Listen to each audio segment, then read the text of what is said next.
Bukod sa nabusog ako sa mga free taste sa loob, syempre hindi naman natin pwedeng palagpasin yung mga sikat na pagkain nila dito sa Costco. Dito sa Costco, they also have yung parang mini food court na pwede kayo dito bumili ng mga pagkain nila. Parang sa atin sa Pinas, sa SNR.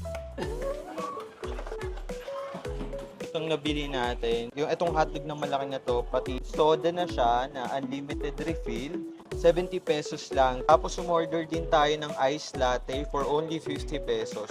Grabe, sobrang sulit na nito. Nilagay natin yung ketchup, yung mustard, pati yung relish. Tapos nilagyan din natin siya ng onions. Tara, kain na tayo. Napakasulit nito for only 70 pesos. Unlimited drinks and super laking hotdog. Tara, kain tayo. Aba, quality yung hotdog na to ah. Mas sumarap pa siya kasi niligyan pa natin ng mga toppings. Nakatuwa talaga dito sa Japan. Kahit ang daming taong nakapila, napakabilis pa rin yung service nila. Pagka-order mo, available na agad, iaabot na nila agad sa'yo.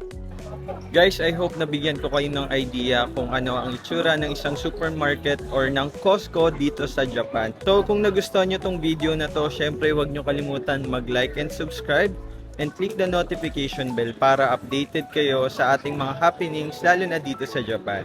At syempre huwag nyo kalimutan gamitin ang ating Klook code na Henrich Perez Klook for your additional savings and discount sa mga activities na gagawin nyo dito lalo na sa Japan.